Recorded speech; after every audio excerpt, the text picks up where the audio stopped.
Hi folks, welcome to the Prepared Homestead. This is Travis. Thank you all for stopping by to watch. And weather's actually been really good. I know some of you get irritated at the weather reports, but then I get responses from others that you love it. And the weather has been really nice. Little breezy, but beautiful, clear days, kind of in that normal, for the last month. It's been all over the place, strange. We'd go from really warm, hot, in the 80s days for February, and then we'd get really cold again. But we're pretty normal right now, so it's just normal early spring weather that we're having, chilly nights and decently warm days. I know that many, if not everyone watching at some point in the last few years has probably wondered, how in the world did we get to where we're at? How did this all happen? Most of us, and I'm assuming that most everyone watching is close to my age or older. I mean, probably 30s and older. You're probably thinking, man, I grew up in an America that was, it had its problems, but it was still fairly normal. Life was pretty normal. And then all of a sudden, it was just like someone flipped a light switch and everything's changed. It's all different. It's all falling apart, it seems. We're watching degeneracy at a level that many people never thought was possible. Corruption. There's always been corruption in government. They just go hand in hand. But the corruption that we're watching happen is at a level that we just never thought was possible. The lies and the deceit and the government spending and bloat and debt and just devaluation of our currency because we want to spend more, and the combination of the degeneracy and the government where they're actually promoting degeneracy and trying to normalize it. We're watching things just kind of spiral out of control, and I'm sure that at some point most of you have wondered, how did we get here? What is going on? I know, but still, why? This is insane.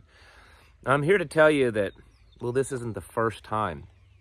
This isn't the first time that the world has seen this happen. In fact, government and civilization collapses are fairly common. In fact, just about as common as there are civilizations and governments. It seems that at some point it's inevitable that they collapse or go through some type of radical change and collapse.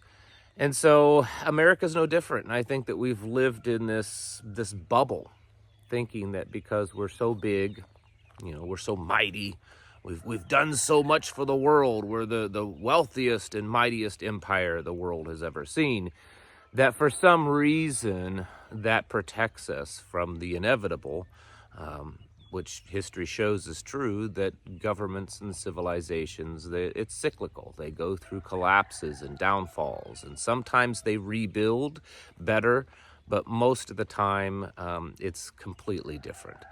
And I think that's a very quick, sweet answer to it, but I'm here to tell you that what we specifically are going through is no different than what's happened in the past. I've referenced many times the Roman Empire. If you do your history, you can see so many similarities to what happened with the fall of Rome to what's happening to the United States. It took Rome longer to fall, but times were different, and it wasn't the technology and information and ideas didn't quite spread as fast. But there's actually more recent examples. We've mentioned Venezuela before, of how they devalued their currency by going into debt promoted by ridiculous socialism that just kind of came in overnight. But there's also other cases. I've also often talked about the Weimar Republic, and it's a good place to really do some studying and to see so many similarities. And if you're not familiar with your history, I'm speaking of Germany. I'm speaking of pre-World War II Germany. It was, after World War I, and during that whole time period, Germany actually became considered probably one of the most forward, progressive, advanced thinking countries on the planet. It wasn't actually the United States. The United States was still very conservative at that point, very traditional, very old-fashioned. I mean, certainly there were pockets of progressivism, but for the most part, that was what America was conservative. But Germany was very progressive.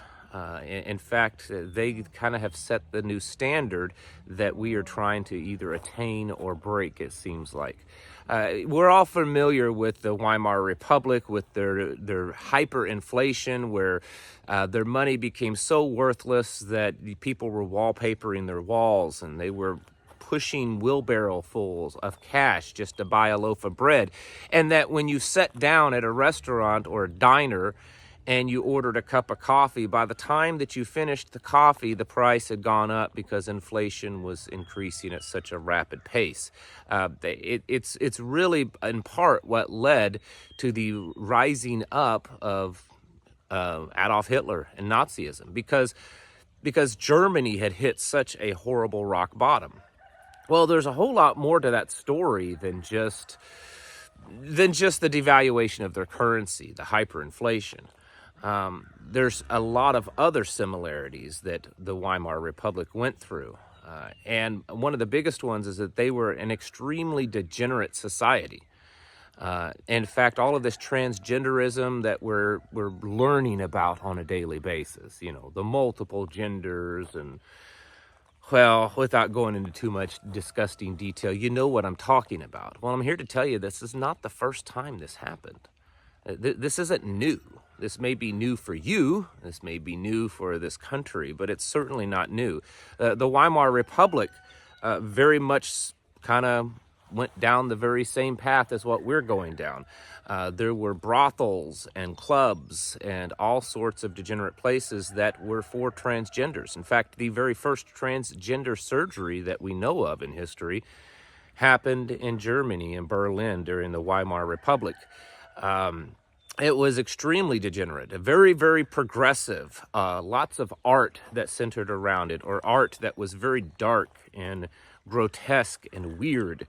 There were lots of books that were printed about this. Of course, they didn't have the technology that we have today, the internet and things like that, so they did it the old-fashioned way, by printing lots of books and publications, magazines, around the subject, and it became actually quite popular. The disgusting, absolutely reprehensible thing of children involved in adult behaviors, let's just put it that way for the sake of this video, you know what I'm talking about, became popularized. In fact, people were so poor, and the devaluation of the currency happened so rapidly that parents were selling off or renting their children for these purposes. There's even pictures of mothers going out with their daughters, selling all of themselves. This became normal. This was actually a fairly normal part of Weimar Republic society, especially in Berlin. And I'm not saying the entire country did this, of course, just like today. There were many parts of rural Germany that was probably still very traditional and very religious and very conservative. But if you went into Berlin and the big cities, it was disgusting. And I don't know if you've picked up on it so far, but that sounds very similar to what's going on in the United States. As the nation starts to fall apart, as there's no guidance, we've thrown God out, we've thrown the Bible out, we've thrown traditional families out, we've thrown anything that's considered traditionally moral and good and virtuous, we've destroyed that and thrown it out of this country. And we've accepted anything that could be the most degenerate thing that society's ever seen. We've accepted that, and I say we, I mean this country, not you and I. But this country has accepted that. Excuse me, tickle in my throat. This country has accepted that. And not just accepted it, but normalized it and promoted it. Promoted it at the level of government. Government's promoting it. Government's supporting it. Government's mandating it. Enforcing laws. And the sad thing is this has been seen before. We are following a very similar path, the Weimar Republic. And the reason why I'm bringing this up is because the Weimar Republic and its degeneracy and its devaluation of currency and all of the many despicable problems that it had was exactly what led to the rising up of Nazism and Adolf Hitler. It was a big pendulum. Germany was able to make it through it. It didn't completely collapse. It didn't go into non-existence. It wasn't taken over by another nation. It just hit rock bottom. And the generation coming up after that realized that this was not the way to go. And so they felt that they were desperate and that there was, what are they supposed to do? They were becoming homeless and jobless and penniless and demoralized with rampant immorality. And they see someone coming along that offers them a what seems to be a great opportunity and a great choice to regain their pride and their traditions and morality and to stand on their own 2 feet again. And they accepted it. And of course, we all know the history of what ensued after that, of where Germany went.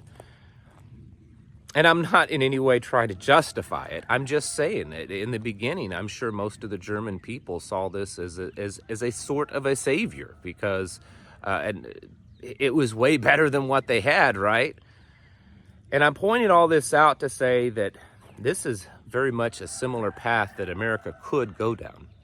If America isn't completely destroyed, if America isn't completely taken over, there could be a massive swing, and I'm already starting to see little signs of that, where there could be this massive pendulum swing, where people become so disgusted and desperate because they cannot stand the current status quo, that they swing the opposite way, and they'll accept whatever is thrown at them. I have made the argument a few times that the Klaus Schwabs and the George Soroses and the Great Reset and all of this, Agenda 2030 isn't necessarily to bring about this radical, progressive, far left liberalism.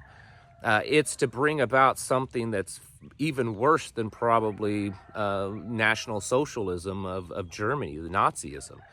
That they're allowing all of this degeneracy. They're allowing the dollar to fail. They're pushing the immorality so that people become so desperate that we hit rock bottom so hard that when they bring about their new plan, their reset, that's even worse than what we saw in World War II, that people will run to it and accept it. And honestly, that's been my opinion and belief all along. I could be wrong. Maybe their plan is to bring about just radical, progressive degeneracy that we see today and just make it even more. But I kind of think that they're wanting to swing it back to where they control everything, to where they control, much like 1984, the book. It doesn't mean that the pendulum will necessarily swing back to becoming godly and biblical. It will, but not in the sense that you and I think. And it will only in the sense that these people that are doing this, these people that are in charge, will be considered the gods.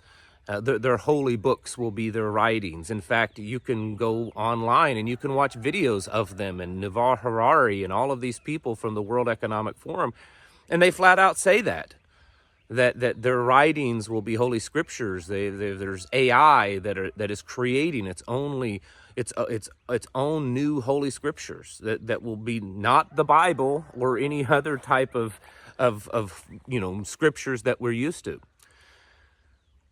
This is a very dark and dangerous path, and of course, if you look at it objectively, it looks very similar to some type of path that is depicted in the Bible, in the book of Revelation, and where there is a government that has absolute total control over you and dictates your life, dictates the morality, dictates everything, where you spend your money and how you possess it and what you can own and can't own. This I think is probably the path that we're on. And I don't know how much we can change it, because if we are in a path, the path that is biblically spoken of, then maybe we can't change it. Maybe we're destined to do this. I don't know. I'm not trying to discourage you from trying to change. I'm not trying to discourage you from voting or from speaking out or standing up, because even if you don't change the system that way, you can definitely change people's hearts and ideas and their minds and win them over. So, of course, keep taking a stand. But also at the same time, you need to be preparing for this, because this world is going down a horrible path. And like I said, if you do your history, you can see so many similarities from the Weimar Republic to now. And if that is in fact the path that we're going down, even if we're not in that biblical time that's spoken of in Revelation, we're still going down a very dark path for a while. And you need to get ready for that. You should be stocking up. You should be developing skills and relationships, and trying to live in a place to where you can ride this out, because as bad as it seems right now, I think it's going to get a whole lot worse before we hit rock bottom. Folks, it's time to get your houses in order and to prepare yourselves mentally, physically, and spiritually. Thanks for watching, and I'll catch you in the next video.